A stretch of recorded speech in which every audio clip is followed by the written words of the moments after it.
tugas yang harus tugas yang diamanahi untuk memimpin republik ini. Nah ini persoalannya di mana? Rekrutmen. Iya, rekrutmen politik yang tidak mempertimbangkan.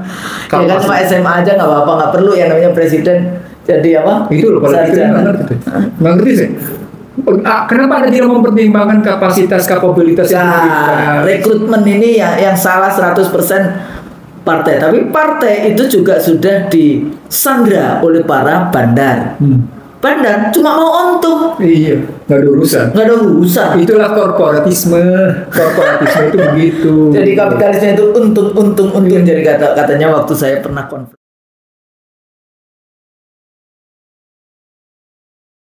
Bismillahirrahmanirrahim. Assalamualaikum warahmatullahi wabarakatuh. Waalaikumsalam warahmatullahi wabarakatuh. Alhamdulillah bertemu kembali dalam program IC Derisu Iksanuddin Nursi dan Sosok Maria. Jadi pemirsa yang dirahmati Allah, IC itu kependekan dari Iksanuddin Nursi dan Husnul Maria. Kadang-kadang ada yang bertanya, tapi sebetulnya ada juga.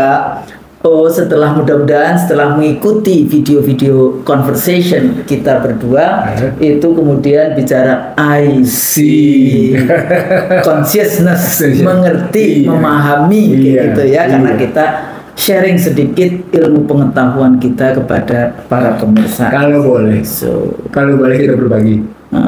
Ya enggak, kita berbagi. Diterima atau tidak terima udah urusan mereka, karena ini kewajiban kalau kita kan. Iya betul. Kewajiban kan sebagai Muslim, kita wajib menyampaikan walaupun cuma satu ayat. Kalimatnya wa mimma razaqnahum yunfiq. Itu kalimatnya gitu loh.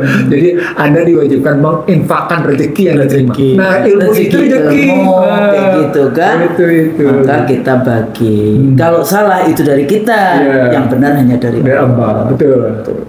Bang Nursi, kalau kita lihat setelah berapa bulan ini, atau sudah 1 tahun belum? 7 bulan pemerintahan rezim PS apa? Yang itu PSGR GR nih gitu kan, PSGR itu bisa punya arti yang berbeda gitu. PSGR kalau kita rezim pemerintahan, kalau bahasa Inggris suka kita sebut administration gitu ya. Prabowo Subianto administration atau Trump administration, Xi Jinping administration di dalam konteks itu kita belum lihat di dalam konteks kalau kita bahas tentang kebijakan-kebijakan yang ada. Misalnya tahu-tahu ada data tentang kemiskinan Indonesia mencapai berapa? 61% kata Bank Dunia. Nah ini juga menarik di dalam konteks ini. Dulu juga ada pemerintahan 10 tahun terakhir itu ya, bapaknya yang wakil presiden hari ini, dia mengatakan bahwa akan disediakan 10 juta lapangan kerja kayak gitu. Tapi anaknya bilang 19. Sekarang anaknya bicara 19 juta gitu. Dari mana, bagaimana kayak gitu. Karena apa yang sudah disampaikan di dalam kampanye-kampanye politik itu adalah bagian dari hutang-hutang politik dia gitu ya, hutang-hutang janji dari capres dan cawapres waktu itu kepada rakyat kayak gitu. Jangan kemudian lupa. Kalau dulu ya lupa aja lah, katanya waktu itu mau bikin mobil SMK sampai 20 tahun mana mobil SMK-nya nggak jelas. Sukiyatnya juga hilang. Sukiyatnya yang punya pabriknya hilang. Iya kayak gitu kan, mobil SMK, karena itu dulu yang betapa dipuja-puji. Atau kemudian juga kampanye bagaimana yang namanya memindahkan pasar. Waktu itu di Solo kan pada saat wali kota itu kan keberhasilannya kemudian dipropagandakan luar biasa melalui media-media, tapi kita tidak pernah membaca apa sih sebetulnya di balik itu semua. Siapa dia, track recordnya seperti apa, ada enggak yang namanya sanatnya gitu ya, nasabnya yang jelas di dalam konteks leadership gitu ya. Kita merekrut leadership, tapi kita nggak bahas itu, tapi ya nanti pasti ada kebijakan-kebijakan negara. Kalau dalam konteks modern nation state yang selalu saya kutip juga dari pemikir Thomas Hobbes gitu ya, itu kan dia bagaimana membangun yang namanya disciplinary state ya. Dihadirkan 3 hal Bang. Selalu bicara tentang satu, masalah polisi, surveillance ya, pengawasan terhadap rakyat. atau warga negara itu polisi dan penjara. Yang kedua itu pendidikan. Yang ketiga kesehatan. Nah, tapi kalau di dalam kampanye-kampanye di negara-negara modern, nation state gitu ya, negara bangsa yang modern seperti apa yang terjadi di Amerika atau di Australia yang sering kita lihat, itu selalu kalau bicara itu, 1 pendidikan, 2 kesehatan, 3 lapangan kerja. Itu selalu 3 indikator itu menjadi sangat penting di dalam kampanye-kampanye, sehingga keberhasilannya dia akan lihat di dalam konteks itu berapa yang namanya anggaran untuk membuka lapangan kerja. Tapi kadang-kadang kalau di Indonesia kan nggak jelas kayak gitu. Visinya di dalam konteks kampanye itu mau apa? Partai politiknya nggak punya policy pendidikan nggak punya, policy kesehatan nggak punya, policy lapangan kerja juga nggak punya, policy tentang bagaimana melindungi segenap tumpah darah, melindungi resources kita nggak punya. Sehingga kalau ada kayak korporasi-korporasi global yang ingin eksploitasi gitu, ekstraktivisme resources di negeri kita, ya monggo saja dikasih yang namanya karpet merah. Nah, persoalan lagi kita, rakyat kita, ternyata persoalan-persoalan yang sering kita bahas juga dimanapun, bagaimana dampak dari judul.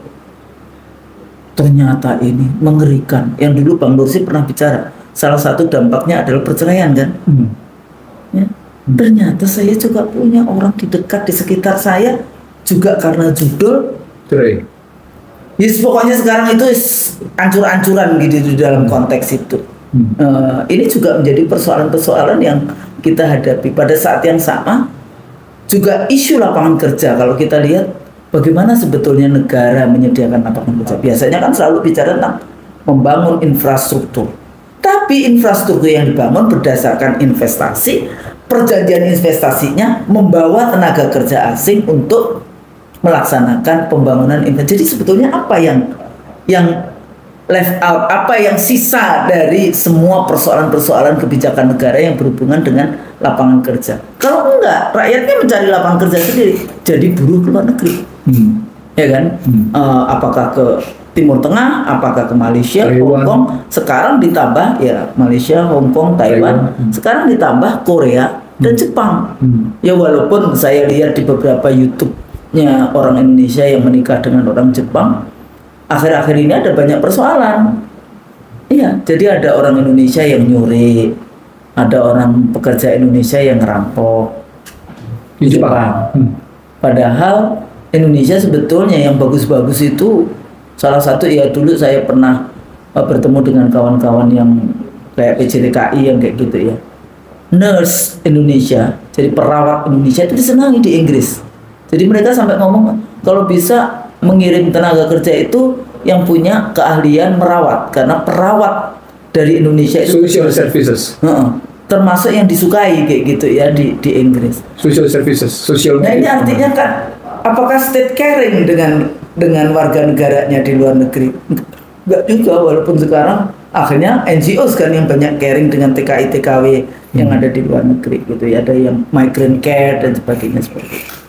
Nah, balik lagi ke kebijakan pemerintahan Prabowo di dalam konteks ini akhir-akhir ini. Sebetulnya kalau kita mau membaca dari isu kan persoalan ini ya, pendidikan nanti berpengaruh kepada lapangan kerja, berpengaruh lagi kepada kemiskinan, atau kemiskinan berpengaruh kepada pendidikan, berpengaruh juga kepada lapangan kerja, atau bagaimana sebetulnya ya, atau nanti juga isu kesehatan, bagaimana kita sehat kalau kita bagaimana kita bisa mencari kerja kalau kitanya tidak sehat. Sehatnya tidak cuma sehat jasmani, bisa juga sehat yang mental di dalam konteks itu. Apalagi kalau kita bicara stunting, kan kita punya masalah stunting juga.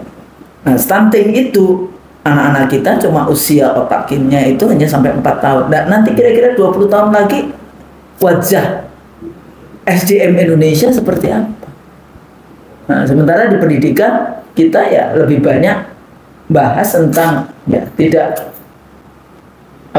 mengasah pikiran kayak gitu di dalam konteks itu, sehingga dia punya ketahanan atau punya kemandirian di dalam konteks pendidikan, seperti dulu siapa Ki Hajar Dewantoro kayak gitu ya, di dalam konteks yang sangat terkenal yang kita gunakan di dalam yang seperti itu. membahas dari isunya sebetulnya isu tentang ketenagakerjaan, penghidupan yang layak, lapangan kerja dan sebagainya seperti itu. Tapi sebetulnya ini rangkaiannya kan politiknya di balik itu panjang sekali. Karena kan bukan kemudian untuk apa kita bernegara gitu. Salah satunya adalah memberikan penghidupan yang layak kepada anak warga negaranya gitu ya.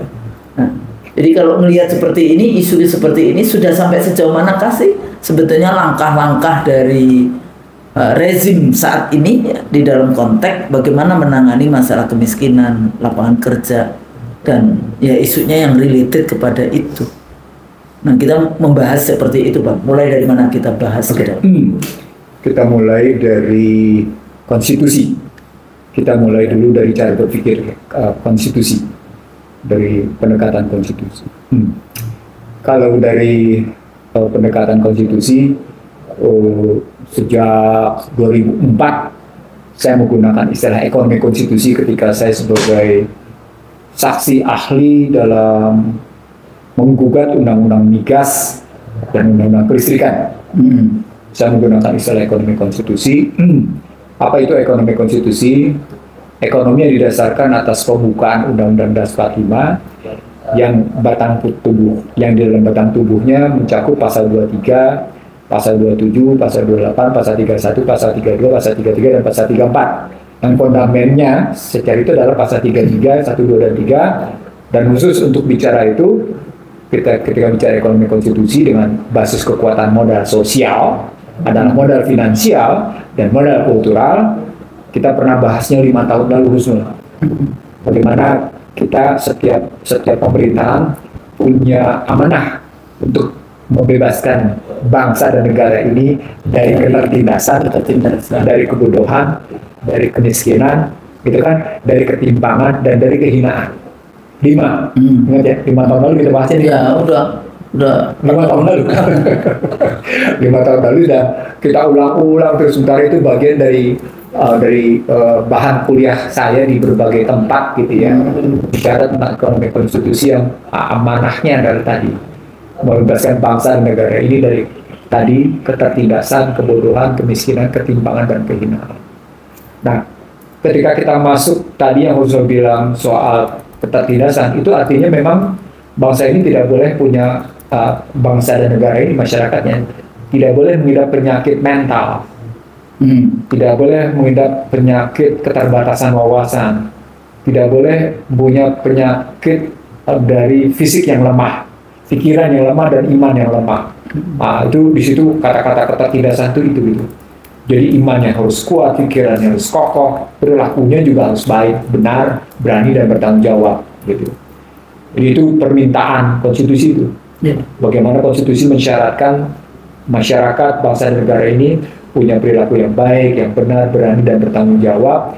Yang basisnya tadi adalah kejujuran, yang basisnya tadi adalah bagi kepentingan bangsa dan negaranya, bukan kepentingan kelompok. Karena berkat rahmat Allah yang Maha Kuasa tadi dan didorongkan oleh keinginan luhur gitu ya, kalau basis berpikirnya begitu. Nah, ketika kita terjemahkan lebih lanjut ke dalam relasi, dalam hubungan signifikan antara kebodohan dan kemiskinan gitu ya, maka dia dimulai dengan tadi bagaimana pendidikan itu diberikan, tapi sekaligus lapangan kerja dibuka. Bicara pasal 31-nya bicara tentang pendidikan gitu ya. Tapi sebelumnya di pasal 27 jelas-jelas bicaranya tiap-tiap warga negara berhak atas pekerjaan dan penghidupan yang layak bagi kemanusiaan. Makanya tema kita ambil tentang bagaimana kehidupan yang layak bagi kemanusiaan. Kehidupan yang layak bagi kemanusiaan. Nah, apa indikator kehidupan yang layak bagi kemanusiaan? Kan gitu indikatornya. Nah, kalau yang layak bagi kemanusiaan, kalau pada ketenagakerjaan itu biaya dasar itu dipenuhi. Biaya dasar itu apa? Di rumah tuh biaya listrik terbayar, biaya makan terbayar, gaji punya standar gitu. Lalu langganan koran dibayarin, kesehatan dipenuhi, dapat pendidikan dan pelatihan. Itu kalau untuk istilah pekerjaan, untuk istilah buruh gitu. Tapi kita ambil dulu, jangan ngambil konstruksi soal penghidupan yang layak bagi kemanusiaan dalam perspektif pekerja atau perspektif buruh gitu ya. Kita ambil dulu kehidupan yang layak bagi kemanusiaan dalam perspektif bangsa. Kalau kita ngambil kehidupan yang layak bagi kemanusiaan dan itu berarti penghidupan yang layak bagi kebangsaan, maka kata kunci pertamanya adalah masyarakat bangsa Indonesia tidak boleh mengalami seperti masyarakat Amerika yang homelessness. Warga negara senior yang ketakutan, tidak punya rumah, yang masa depannya tidak jelas. Tidak boleh seperti masyarakat Amerika yang gandrung dengan fentanyl. Iya, jadi kalau nggak bisa itu harus minum itu. Iya. Dan kata Trump, kematiannya sampai 100.000 orang per tahun. Ya. Tidak boleh punya ketergantungan itu. Dan masyarakat yang punya daya wawasan, daya nalar yang bagus gitu mestinya. Yang disebut dengan layak kemanusiaan. Dan di sini kemudian bisa membangun hubungan kental, hubungan yang punya signifikan, yang sangat signifikan antara modal sosial, modal politik dengan modal kultural secara baik. Jadi yang disebut dengan bebas dari ketindasan tadi adalah bagaimana modal sosial berhubungan dengan modal politik, berhubungan dengan modal kultural terjalin sedemikian rupa sehingga membentuk masyarakat yang punya harkat martabat gitu. Jadi ujung dari kehidupan yang layak bagi komunitas dalam perspektif bebas dari ketindasan adalah wujud peradaban yang punya nilai-nilai kemanusiaan yang tinggi, bukan peradaban yang saling menyingkirkan, bukan kehidupan kemanusiaan yang peradaban yang mengunggulkan kedirian adalah segala-galanya, harta dan kekayaan dan jabatan adalah ukuran kesuksesan dan pribadi sukses, maka sukses bangsa itu nggak bisa begitu, Saudara. Ukurannya bukan pribadi yang sukses, tapi masyarakat yang sukses. Itu beda di situ, Saudara.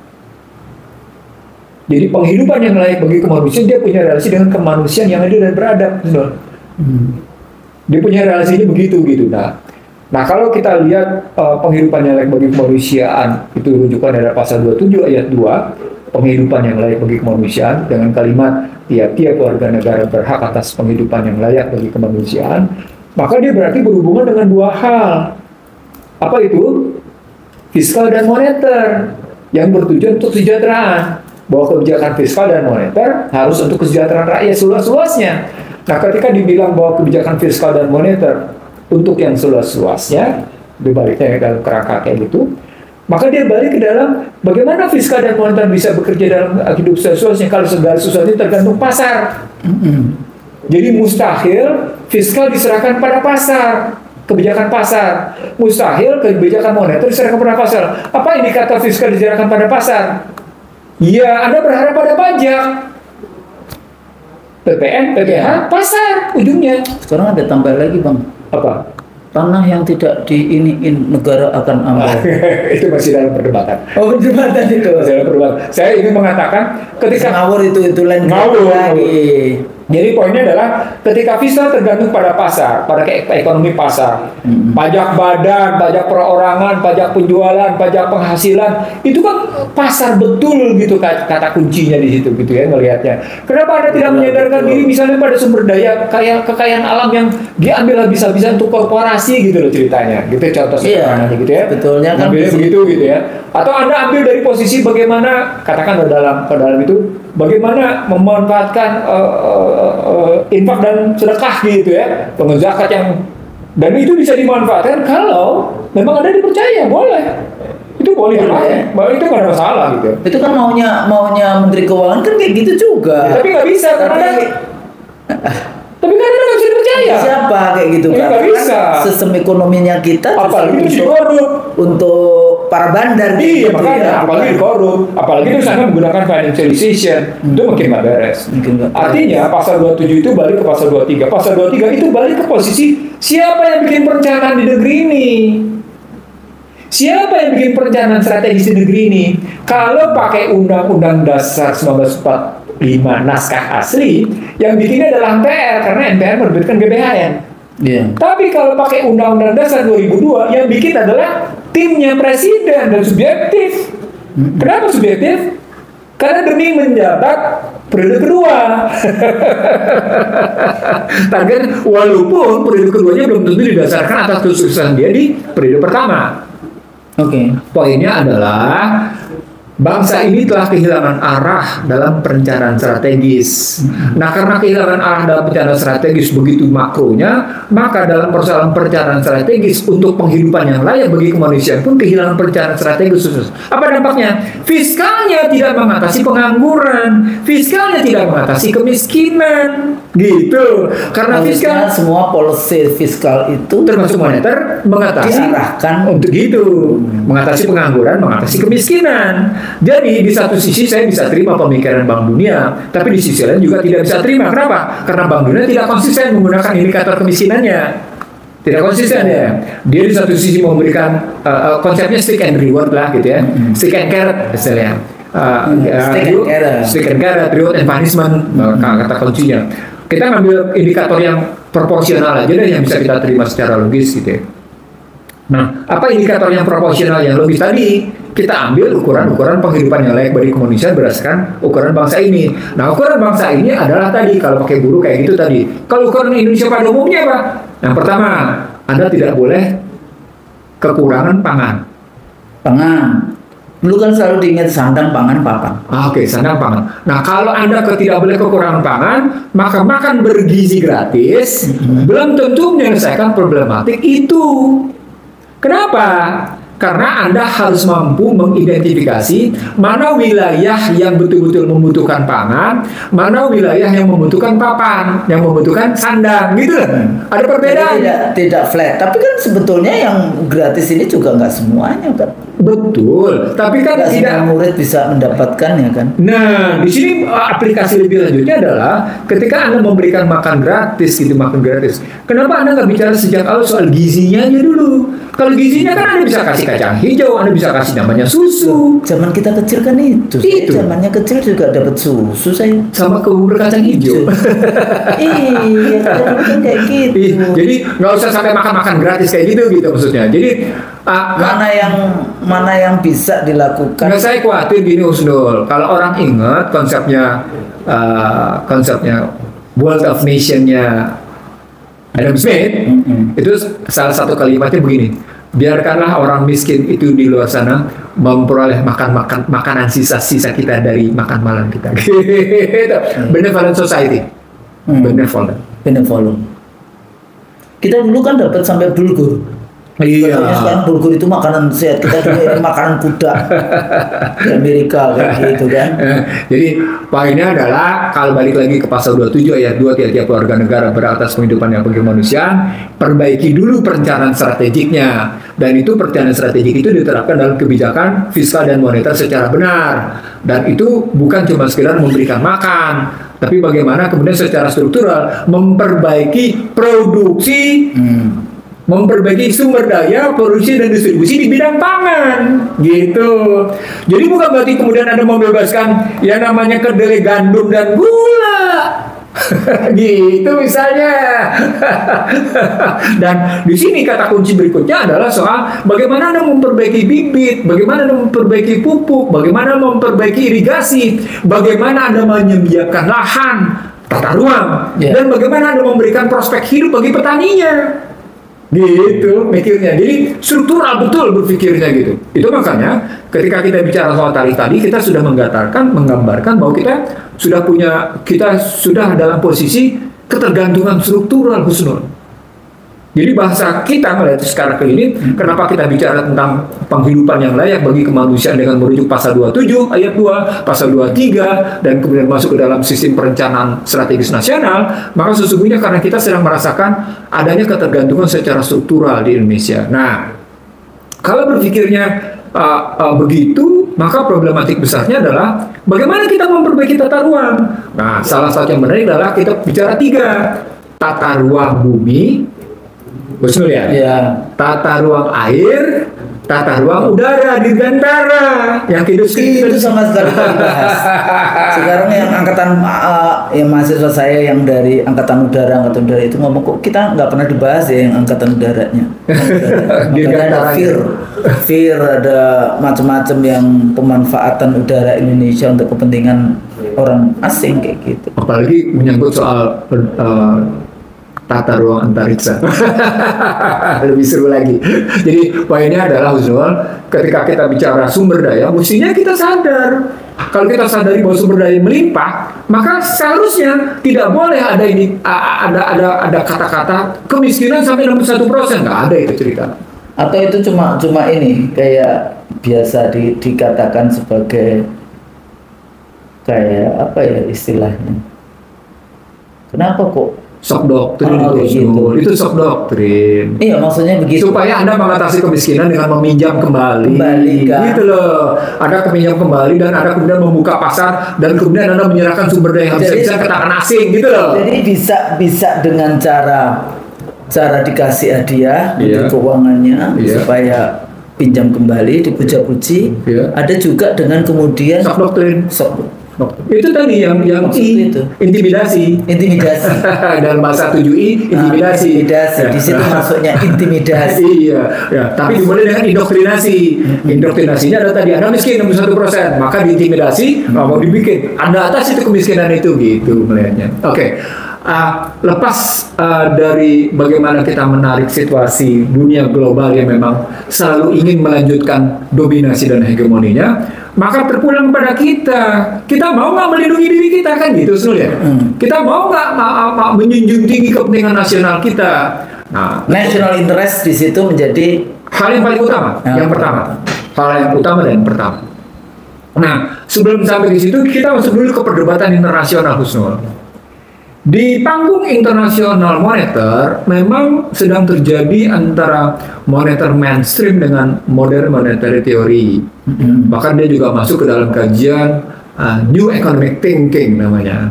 Nah, New Economic Thinking itu kata kuncinya adalah job guarantee, jaminan pekerjaan, yang kata kuncinya adalah ketersediaan lapangan kerja itu sama dengan di sini Husnul, uang yang dicetak. Menarik ya? Lapangan kerja, uang yang dicetak. Jadi kalau lapangan kerja yang tersedia berapa, dilihat apa kerjaan yang akan disediakan, lalu berikutnya kalau nggak ada uang, cetak uang. Nah, bagi monetary mainstream ini akan menciptakan inflasi, tapi bagi MMT ini nol. Karena untuk kerja nol. Kenapa nol? Karena ini akan dapat gini dan ini akan memutar balik, akhirnya nol cara berpikirnya. Itu cara berpikir MMT dan cara berpikir New Economic Thinking. Sementara bagi mainstream moneter menyatakan itu inflasi. Nah, mainstream moneter menyatakan cara-cara berpikir seperti itu sebagai voodoo. Economic voodoo namanya. ini perdebatan teorinya, perdebatan tajamnya ini economic voodoo namanya. Nah, sekarang pertanyaan berikutnya menjadi begini. Kalau kita lihat Astacita, maka pertanyaan besarnya menjadi bagaimana Prabowo administration ini atau rejim Prabowo Subianto ini memahami pasal 27 ayat 2 dalam relasi pasal 23 kata pembukaan dan tadi perintah pembuatan GBHN dalam perspektif misalnya pasal 28 karena itu bagian dari modal sosial adalah modal finansial, adalah modal kultural, ketemu nanti dengan modal pendidikan gitu ya, ketemu dengan modal kebudayaan tadi yang saya sebut pasal 32-nya, ketemunya dengan pasal 34 sebagai buffer policy.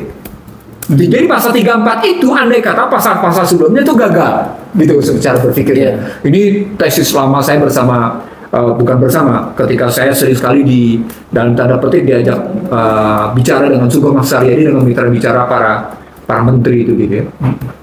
Saya selalu menyebut pasal 34 itu adalah buffer policy. Kebijakan penyangga andai kata pasal-pasal ekonomi konstitusi tidak gagal mencapainya. Nah, pada saat kita bicara kehidupan yang layak bagi kemanusiaan dengan kata kunci pada satu, pangan, yang kedua pada sandang, kemudian pada papan, maka tadi yang sudah Husnul bilang, bebaskan dulu masyarakat ini dari yang namanya kebodohan, bebaskan masyarakat ini dari pengangguran, bebaskan masyarakat ini dari kemiskinan, maka berikanlah dia pendidikan, berikanlah dia kesehatan. Nah, kalau relasi berpikirnya begitu, kalau cara berpikir jadi mana ayam mana telur nih? Nah, kata kuncinya ketika dibalik mana ayam mana telur, balik ke dalam perintah konstitusi. supaya jelas. Nah, perintah konstitusinya adalah tadi Anda harus punya fiskal moneter yang mengatasi pengangguran sehingga diatasi kemiskinan, gitu ceritanya. Nah, sementara fiskal dan moneter yang berpihak kepada upaya mengatasi pengangguran dan kemiskinan itu pijakannya pada perencanaan strategik bangsa ini. Itu berarti peranan MPR. Nah, MPR-nya diamputasi, dipreteli kalau pakai istilah Amin Rais. Tidak boleh bikin GBHN. Ya sudah. Berantakanlah kita dalam perencanaan strategis bangsa ini. Itu siklusnya begitu Husnul berpikirnya. Maka tidak teratasi pengangguran, maka tidak teratasi kemiskinan, maka tidak teratasi harkat martabat bangsa dengan baik. Ah, gitu kesimpulannya, melihatnya. Gitu. Maka tidak ada penghidupan yang layak bagi kemanusiaan. Jadi di satu sisi bisa kita terima pemikiran Bank Dunia sepanjang kita menyadari bahwa kita punya inisial, potensial, dan real asset. Ulang. Sepanjang kita punya yang namanya inisial, potensial, dan real asset. Tapi sepanjang kita menggunakan kata-kata kunci bahwa sesungguhnya ukuran kemiskinan itu hanya pada material, rusak kita. Karena yang dimaksud dengan inisial, potensial, dan real asset, dia tidak melulu bersifat material. Dia bersifat pada yang namanya relasi modal sosial yang bisa membentuk modal finansial. Apa kata kuncinya?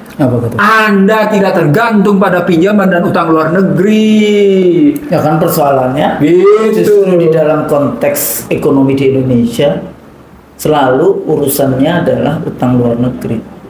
Nah, kalau Anda bicara tentang utang luar negeri dan investasi asing dalam kajian kami gitu ya, kajian saya dan itu Anda terperangkap ketika Anda tidak bisa menciptakan dolar, ketika Anda tidak bisa menciptakan kondisi bagaimana ekonomi domestik Anda kuasai, maka Anda terperangkap dalam apa yang disebut dengan ketergantungan struktural tadi. Jadi perdebatan panjang saya gitu. Ada model yang sebetulnya model yang tidak terjadi ketergantungan struktural begitu dalam konteks ini sehingga kita bisa belajar. Ada. Pertanyaan besarnya menjadi aset domestik itu, aset domestik dalam pengertian bukan tangible ya, tapi juga intangible. Itu dikuasai siapa? Apa? Itu pertanyaannya. Aset tangible dan intangible-nya di dalam itu dikuasai siapa? Domestik dikuasai siapa? Sepanjang dikuasai private.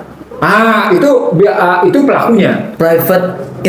Masih private nasionalis, tapi maksudnya private domestik, bukan private asing. Itu pun masih berbahaya karena nggak boleh. Cina tidak memperkenankan aset-aset domestiknya pada private. Bahkan kalau kita investasi di Cina itu nggak bisa balik. Repatriasinya nggak ada istilahnya, ditahan dulu. Ditahan dulu, tidak boleh balik, ditahan dulu. Ada. Jadi tahannya sampai mati kali ya. Ada batasan waktu repatriasi. Berapa? Kalau saya tidak salah 45 tahun. Tidak boleh balik. Enggak, betul. Dia tidak boleh karena dia harus berputar dulu. Makanya yuannya relatif punya kedaya tahan terhadap dolar. Karena tadi keuntungan perusahaan-perusahaan asing yang bekerja di sana, keuntungannya tidak boleh langsung ditarik, dia harus diputar dulu. Makanya yuannya punya daya tahan. Nah, gitu kan. Karena saya balik dulu ke Indonesia. Yeah. Kalau kita melihat misalnya Indonesia tidak punya perencanaan strategik, fiskal dan moneternya tidak berorientasi sungguh-sungguh mengatasi kemiskinan, pengangguran, dan pemberdayaan aset dalam negeri dengan konstruksi pada aset tangible dan intangible di dalam negeri, dan kemudian simpulannya menjadi aset tangible dan intangible yang dikuasai asing, ya Anda gagal mengatasi yang namanya kemanusiaan yang adil dan beradab. Beri kemanusiaan yang adil dan beradab itu nggak ada. Tapi pun perlu Bang kita jelaskan gitu ya kepada pemirsa IC terus. Kadang-kadang kan bagaimana sih sebetulnya menjelaskan tentang negara menyediakan lapangan kerja. Nah, pada perspektif itu pertanyaan besarnya jadi begini. Apakah fiskalnya berorientasi atau kebijakan makronya berorientasi pada padat karya atau padat modal? Itu pertanyaan besarnya. Ada apa namanya? Nah, saya ngambil contoh sekarang dana antara insentif atau labor insentif. Iya, itu bahasa asingnya. Sekarang kita terjemahkan intensif, bukan insentif, intensif. Jadi sekarang kita ambil sekarang kebijakan Danantara. Danantara baru-baru ini menerima pinjaman 3 miliar US dollar dalam jangka waktu 3 tahun.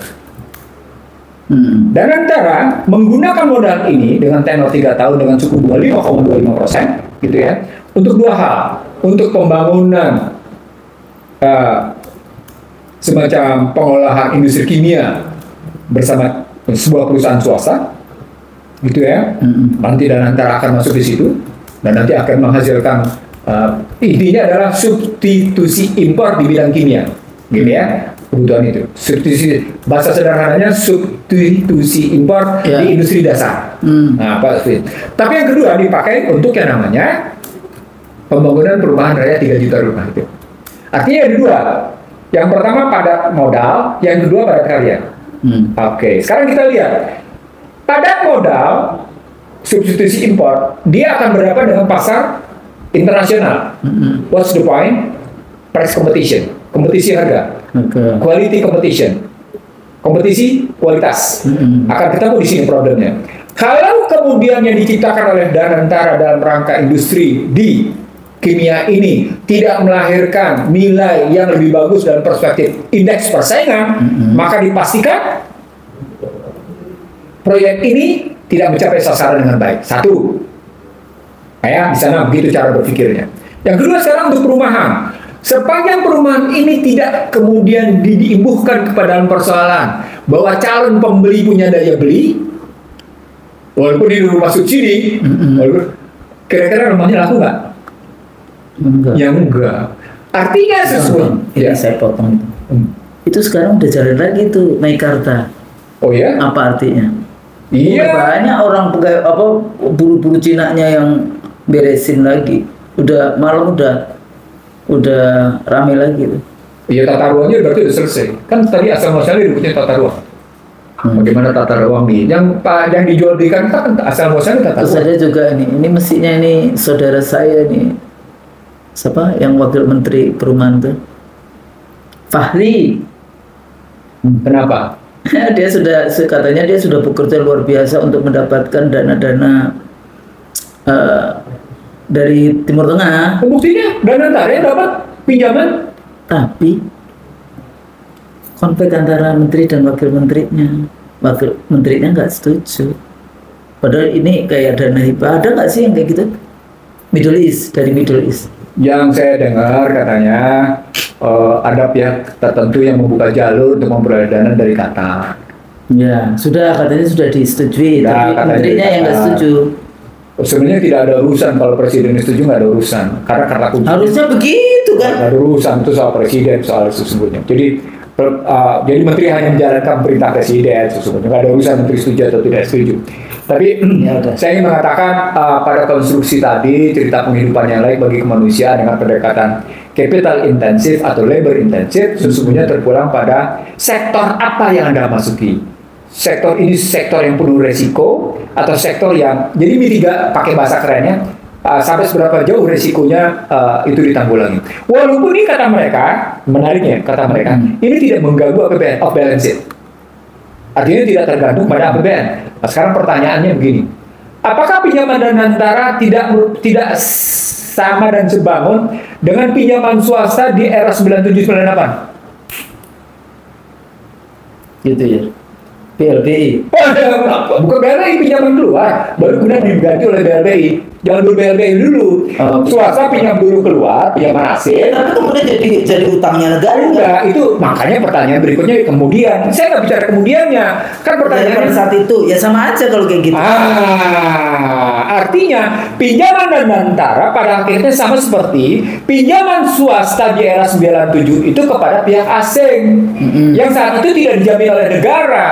Tapi kemudian karena si swasta tidak mampu membayar, maka kemudian BLBI membayarnya dengan cara-cara tertentu. Nah, sekarang kalau tadi, apakah sektor yang diambil dari Danantara ini sektor-sektor yang betul-betul profitable? Kan gitu, profitable.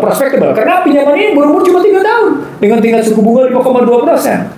Kenapa saya ambil kasus kayak gini? Karena nanti pertanyaannya, sampai seberapa jauh sesungguhnya Danantara ikut memantik dan memicu lahirnya kehidupan yang layak bagi kemanusiaan. Gitu strateginya berpikirnya. Si promising gitu, kita nggak ngelihat Danantara sebagai suatu lembaga yang promising dalam konteks itu gimana? Kalau Anda tidak melihat itu disebabkan oleh mungkin soal trust atau yang kemudian analisis sistemiknya. Karena menurut saya Danantara ini telah memicu satu analisis sistemik struktural sehingga dampaknya pun punya apa yang disebut dengan contagion effect. Jadi dalam ekonomi disebut ketika kita masukin analisis sistemik struktural, Maka ujungnya analisisnya pun contagion effect, Husnul. Nah, artinya dalam bahasa sederhana, ketika kita bicara tentang penghidupan yang layak bagi kemanusiaan, mohon deh pejabat negara mikirnya sistemik struktural, Husnul, gitu loh. Jangan motornya mikirnya parsial, yang penting gue udah dapat pinjaman 3 miliar, suku bunga 5,25 tinggi loh. Dan US dollar tinggi loh. Itu berarti 1% di atas Fed rate gitu. Itu 1% di atas Fed rate. Karena sebenarnya yang layak, yang kira-kira itu mampu kita bisa atasi berapa persen? Nah, di sana ada ukuran tertentu. Saya sih sebenarnya nggak kepingin ngebahas ribanya, tapi karena usul pertanyaan. Iya, karena kadang-kadang kan kita ini kadang-kadang nggak peduli gitu loh. Kalau menurut saya itu harus dibahas juga. Jadi ada 3 ukurannya. Pertama suku bunga yang berlaku, yang kedua inflasinya, yang ketiga political risk-nya. Jadi kalau suku bunga berlaku misalnya, suku bunga berlaku sekarang di internasional berlaku, katakan ngambil rujukannya Federal Reserve gitu, atau suku bunga berlaku mengambil rujukannya IMF, maka berarti di sekitar 4,25 gitu ya. Lalu ditambah tadi sampai seberapa jauh inflasinya, mau ditambahkan apa enggak, inflasinya sekian persen, dibagi rata jadi sekian, oke. Lalu ditambah tadi dengan political risk, risiko politik, jadi sovereignty risk namanya, risiko kedaulatan. Nah ini ditambahkan, ketika political risknya tinggi, dia pasti namanya suku bunga, Husnul. Pasti namanya suku bunga. Oh gitu. Nah karena itu kalau ngambil ukuran-ukuran begitu, rating yang dibangun dalam perkreditan sesungguhnya punya makna politik. Indikatornya indikator politikal, pertanyaan begitu. Maka saya bilang ya karena kan kalau kita ngomongin negara, kebijakan negara ya pasti is political. Kan nggak bisa mereka melepaskan dari kepentingan nasionalnya itu apa? Nggak juga. Jadi dalam konstruksi pergaulan saya misalnya, saya tahu satu korporasi yang dapat pinjaman dari bank luar, dia sama sekali tidak menghitung itu dan dia memperlakukan suku bunga internasional, tidak ditambahkan apa-apa. Kenapa? Tadi reputasi dan integritas perusahaan tadi, kredibilitas perusahaan tadi. Korporasi itu punya kredibilitas yang tinggi, punya reputasi yang tinggi. Soalnya memang asetnya cukup, kemudian dia tersebar, maka suku bunganya suku bunga internasional, tidak ditambahkan apa-apa. Itu saya tahu. Dia sebetulnya menjadi aktor politik ekonomis tersendiri sebetulnya kalau dia sudah bisa memainkan seperti itu. Dan korporasi di Indonesia kayak gitu, baik yang domestik maupun yang asing, relatif banyak, Husnul. Banyak, karena mereka tadi lagi-lagi memainkan reputasi dan kredibilitas yang tinggi, sehingga lembaga-lembaga keuangan, bukan lembaga badan-badan korporasi keuangan internasional tidak masih punya trust kepada yang bersangkutan untuk dia bisa kemudian mendapatkan suntikan dana kayak gitu. Banyak tapi terbatas, saya mau bilang. Saya tahu misalnya si A, dia dapat pinjaman luar negeri dengan nilai sekian.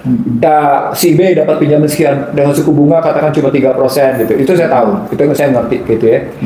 Dengan mata uang pinjaman bentuknya US dollar atau mata uang pinjaman bentuknya Singapore dollars atau mata uang pinjaman Euro money misalnya, atau mata pinjaman uangnya Australian dollars misalnya, itu saya tahu.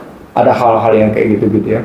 Yang mereka tidak menghitung political risk, mereka tidak menghitung macam-macam, mereka hitung saja tingkat suku bunga internasional berlaku, lalu kemudian ditambahkan dengan sedikit beberapa hal biaya provision fee atau macam-macam.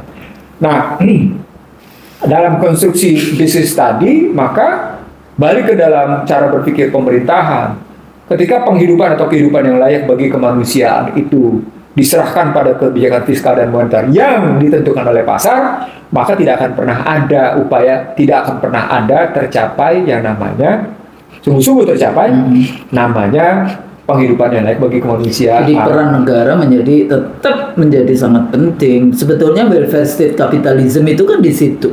Di satu sisi negara tidak boleh yang namanya dia intervensi kepada kepentingan individu, tapi nggak bisa. Jadi negara masih mereka harus bayar pajak untuk kemudian yang disebut welfare state capitalism di dalam konteks itu, sehingga pajak-pajak yang dibayarkan ini untuk kepentingan negara untuk mensejahterakan yang lainnya. Sebenarnya kan siklusnya kan demikian. Siklus korporatisme begitu. Korporatisme maksudnya di korporatisme begitu. Tapi yang kalau pada konstruksi Undang-Undang Dasar 1945 naskah asli, dia tidak begitu. Dia baik barang maupun jasa tidak diserahkan ke komersial, tidak diserahkan korporasi, didaya gunakan oleh negara dalam rangka tadi. Ya, tapi kan sekarang pada dijualin, BUMN dijualin. Sumber daya alam diberikan begitu saja ke asing dan asing. Nah, realita itu karena memang menerjemahkan pasal 33 ayat 4 tentang demokrasi ekonomi yang buat saya membingungkan cara berpikirnya Mahkamah Konstitusi. Gitu loh. Karena berkali-kali saya menggunakan argumen-argumen kayak gitu, Mahkamah Konstitusi baliknya ke dalam hal-hal yang memang ya saya bisa ngerti paham Mahkamah Konstitusi, saya juga bisa ngerti paham-paham yang ada di lapangan Banteng, yang ada di Air Muncrat, yang ada di Senayan, karena sorry to say, mereka tidak punya constitutional minded. Pokoknya dan nanti lagi-lagi parsial itu tadi di dalam konteks itu. Tapi kalau balik lagi, kalau bahasan kita dari tadi bicara tentang gimana sih sebetulnya memberikan penghidupan yang layak, yang saya selalu kan itu interconnected problem ya di dalam konteks kita memahami. Dan leadership kita kadang-kadang ya itu 5 tahunan kan mereka berpikir. Itu tadi subjektif jadinya. Nah ya subjektif. Sementara sebetulnya kita kalau ngomongin education is the remedy, pendidikan adalah jawaban dari semua persoalan itu. Tapi pendidikan itu kan membutuhkan satu generasi untuk bisa melihat hasilnya.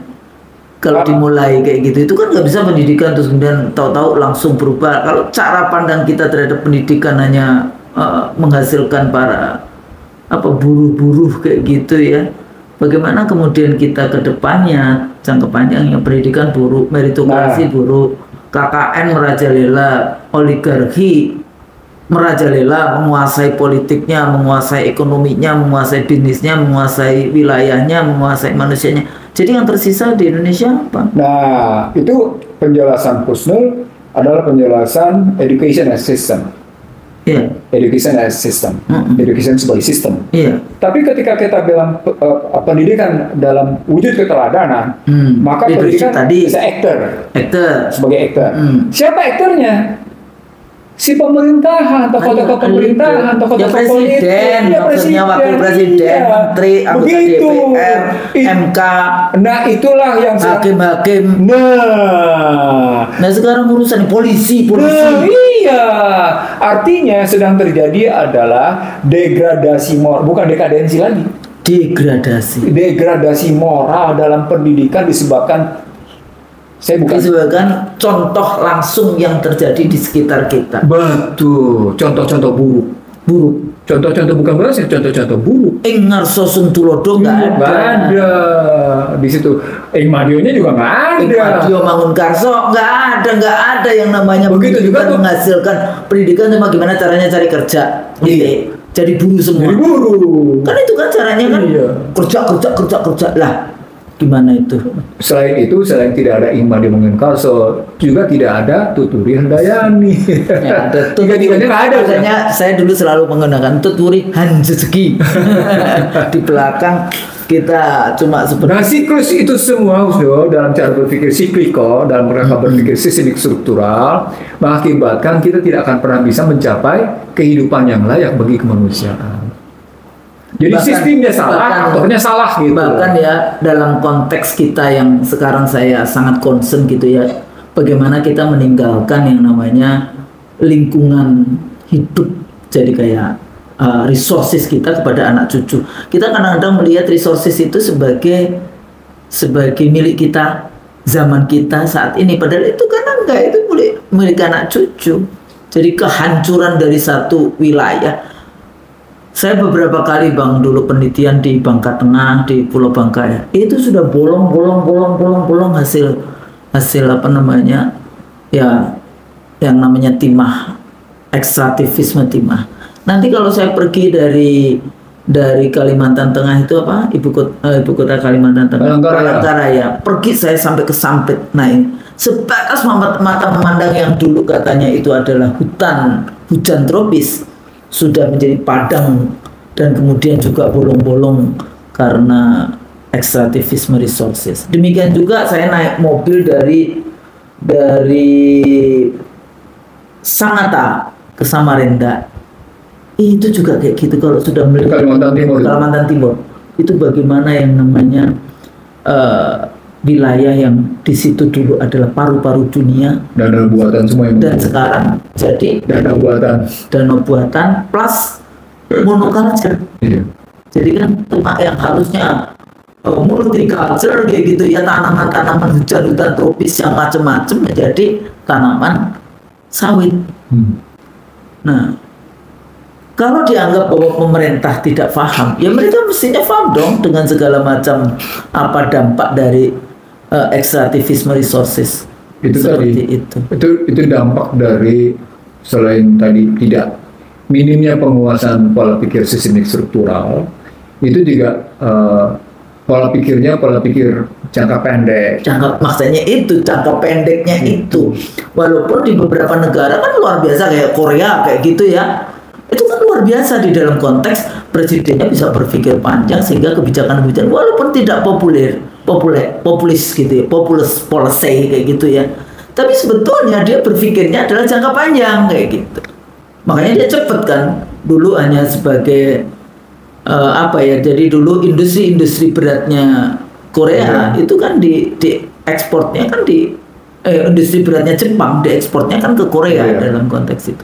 Tapi juga banyak orang Korea yang kemudian dalam tanda petik melakukan transfer teknologi dari Jepang. Dan maksudnya kayak gitu, dia kuat gitu. Kayak waktu itu ada Indonesia mau membeli kapal selam ya dari Korea.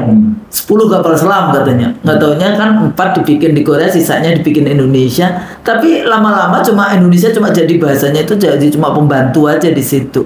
Nah, pemahaman wakil rakyat yang ada di Senayan, presiden dan para pembantunya terhadap kompleksitas tugas yang harus tugas yang diamanahi untuk memimpin republik ini. Nah, ini persoalannya di mana? Rekrutmen. Rekrutmen politik yang tidak mempertimbangkan. Ya kan cuma SMA aja nggak apa-apa, nggak perlu yang namanya presiden jadi apa? Itu loh kalau kita nggak ngerti sih. Kenapa Anda tidak mempertimbangkan kapasitas, kapabilitas? Rekrutmen ini yang salah 100% partai. Tapi partai itu juga sudah disandra oleh para bandar. Bandar cuma mau untung. Iya, nggak ada urusan. Itulah korporatisme itu begitu. Jadi kapitalisme itu untung. Jadi katanya waktu saya pernah conference di ini ya, di mana waktu itu ya, internasional sih. Membedakan antara political ekonomi juga membedakan antara permainan tabla apa ya dalam ininya bahasa Indonesianya ya, yang dari Singapura dan Indonesia gitu ya. Kalau Indonesia itu tak untung. Kalau dari Singapura kan ya Cina kayak gitu untung. Apa kendang. Yeah. Kendang itu ritme gini. Untung. Kalau Indonesia tak untung. Yang salah siapa jadinya dan bagaimana? So what, kita harus apa yang langkah-langkah yang harus bisa kita. Kalau saya yang pertama bukan mencari dulu siapa yang salah. Tapi makanya salah siapa biasa saja ya dalam konteks itu kan kebijakannya atau apanya. Tapi pada saat yang sama so what, karena itulah pemikiran. Kita menganalisis itu juga sudah pemikiran. Ya, tidak semua orang bisa melihat juga analisanya di mana bolong-bolongnya. Makanya seringkali kalau kita menganalisa, kok tahu aja sih bolongnya katanya. Karena itu tadi Husnul tadi sudah mengidentifikasi bahwa sumber masalahnya pada rekrutmen politik. Rekrutmen politik it's depend on two things, dua hal. Sistem rekrutmennya dan orang yang merekrutnya.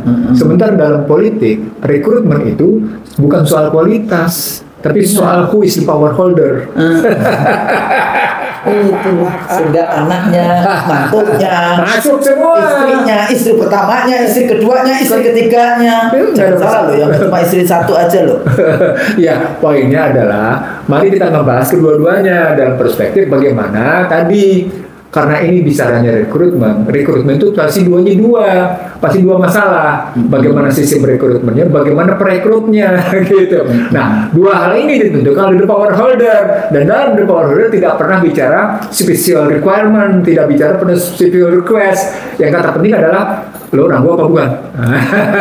Namanya nepotisme. Iya. Nepotisme itu klik. Jadi tidak cuma sekedar keluarga, tapi kemudian diperluas menjadi klik. Klik, iya. Nah, orang kita enggak. Kita enggak. Bang Nursi bukan grup kita, jadi nggak akan diangkat jadi menteri dari grup itu. Tapi kalau itu adalah rezekinya Bang Nursi ya bisa aja kan. Jadi kalau balik lagi ke dalam cara berpikir kita tentang kehidupan lain bagi kemanusiaan, maka memang kita harus memperbaiki dua hal. Sistem yang harus kita perbaiki. Maka kita menggagas tentang perbaikan norma-norma dasar. Kita perbaiki bagaimana menerjemahkan Pancasila ke dalam norma-norma dasar. Itulah berpolitik. Nah, baru kemudian kita mencari orang yang memang berniat menjalankan Undang-Undang Dasar 1945 secara modern dan konsekuen itu yang kita perbarui, kita perbaiki. Nah, itu artinya kembali ke Undang-Undang Dasar 45. Kembali dulu pasti. Nah, itu berarti cara berpikir kita menjadi perencanaan strategisnya kan tadi. Nah, perencanaan strategisnya adalah soal mengembalikan MPR berarti. Iya. Kembalikan MPR. Karena orang selalu bilang, oh ya kan memilih langsung itu enggak. Jadi one vote one person one value itu bukan tidak akan menghasilkan yang baik. Itu sudah. Kemudian saya bilang mau sebagai penutup. Sekarang ini banyak tokoh elit politik, tokoh elit politik yang sudah ada di panggung nasional justru merasa yakin betul andai kata MPR dikembalikan pada fungsi dan peranannya, pada status dan kedudukannya, kalau pakai bahasa sosiologi status dan kedudukannya gitu ya, status dan peranannya maka dia tidak akan terpilih. Tapi kalau pakai pemilihan langsung dia terpilih. Apa bedanya, Ustaz? Kenapa kayak gitu? Kenapa? Karena suara bisa dibeli. Ya. Kita dulu salah satu, saya masih ingat dulu sama Pak Bagirmanan. Kita dulu berpikir bahwa tidak ada pemimpin calon presiden yang bisa membeli suara 155 juta. Dulu kan di 2004 kan 155. Di 2024 206 jutaan pemilih. Nggak taunya ada. Bisa dong. Kali-kali sama Bandar menggunakan anggaran bansos, menggunakan anggaran APBN. Citra bisa dipublikasi. Jadi ini bisa dimesinkan, untuk dipropagandakan gitu ya. Lalu ini bisa dipublikasi.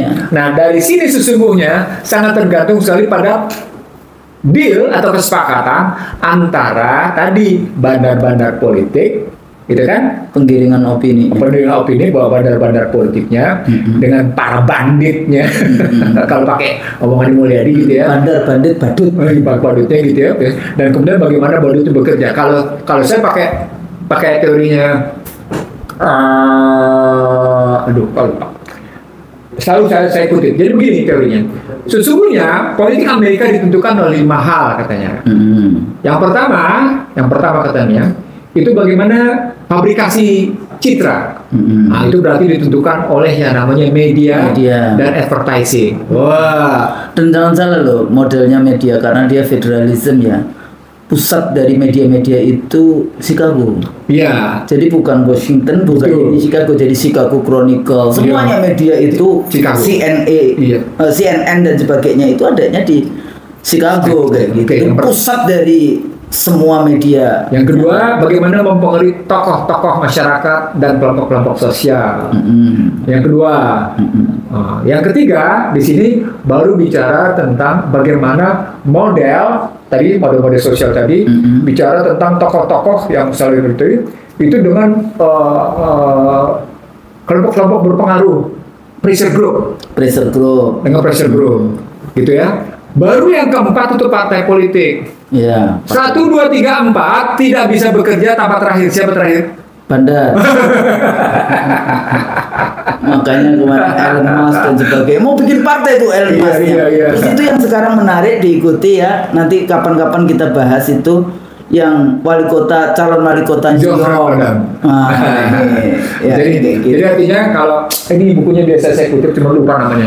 Bagaimana akhirnya bisa ketahuan bahwa sesungguhnya ya Pemilu di Amerika adalah soal komersialisasi. Jadi soal komersial, siapa mendanai siapa tepatnya. Makanya waktu itu Elon Musk ikut jadi di belakangnya. Soal siapa? Soal dana bersatu. Di Australia juga demikian. Walaupun kayak orang kayaknya Australia, kok jadi yang punya TV7 dan Sydney Morning Herald, itu dia ngasih kedua-duanya. Jadi liberal dia kasih, labor dia kasih. Nah, tinggal dia di situ dia berpikir, wah ini kuat mana ya, dia akan kasih lebih dibandingkan yang satunya lagi. Gary Becker itu orang terkayanya di Australia yang menguasai media di Australia. Nah, karena itu sebenarnya ketika pola pikirnya menjadi seperti itu, jangan salah bahwa dia sesungguhnya tidak akan pernah mampu mengatasi Gini rasio. Ya enggak, dia cuma untung untuk kelompoknya. Jadi jangan salah bahwa dia tidak akan pernah bisa mengatasi ketimpangan rasial. Tapi paling tidak ya gerakan-gerakan individu di Amerika, nggak tahu ini bener apa enggak. Jadi kayak bintang film kayak Arnold Schwarzenegger, terus siapa kayak gitu ya, dia tidak menggunakan uangnya, atau yang saya suka dulu siapa itu yang namanya yang ada Libanonnya itu Keanu Reeves gitu ya. Dia hidupnya sederhana tapi duitnya dia pakai untuk ini, kayak Arnold itu untuk homeless, si siapa itu untuk pendidikan. Angelina Jolie itu kan anak iya yang kayak gitu-gitu. Itu gerakan-gerakan mereka itu juga jadi muncul kayak gitu orang baik. Makanya kadang-kadang kan dilihat, oh gimana, oh Allah itu maha adil. Kalau Anda baik dan Anda nggak muslim ya Anda dikasih lah langsung di dunia. Ya walaupun itu ibarat sebuah debu yang terbangkan angin. Iya, maksudnya langsung dibayar kontan oleh Allah di dunia karena Anda orang baik. Ya itu jangan kadang-kadang selalu di Amerika kan nggak muslim juga tapi ada kebaikan. Ada kebaikan. Jadi kalau ada kebaikan Allah, karena Rahman itu diberikan kepada semua umat oleh Allah. Kan itu kan persoalan. In ahsantum beri'anfusikum. Kadang-kadang di kita belum yang ke arah itu. 1-2 ada. Jadi artinya sistem yang dibangun sistem yang dibangun oleh Amerika yang kemudian menjadi kiblat Indonesia, baik politik, ekonomi, sosiologi, hukum, pada hakikatnya dia tidak akan pernah hukumnya enggak Belanda ya? Bukan. Sekarang ikut-ikutan Amerika. Ikut-ikutan. Bagaimana ini kan Anglo-Saxon lagi? Ya, ikut-ikutan karena akhirnya tadi kan bicara korporatisme. Ya, kan Prancis, Anda lihat undang kesehatan sama undang cipta kerja. Nah, itu Amerika itu modal. Kalau mau sebetulnya ngikutin Australia itu. Lebih ini kalau undang kesehatan. Jadi artinya kalau begitu, karena topik kita soal kehidupan dan penghidupan yang lain bagi kemanusiaan, itu tidak akan pernah tercapai, Husnul. Maafkan saya kalau saya berkesimpulan begitu, Husnul. Jadi harus kembali lagi kepada Undang-Undang Dasar 45 dan kemudian balik lagi kepada bagaimana fungsi dari negara seperti di dalam pembukaan Undang-Undang Dasar. Betul. Saya pikir itu. Ya. Mudah-mudahan bermanfaat. Terima kasih. Ini tugas kita bersama. Ya. Jadi pemirsa IC dari itu.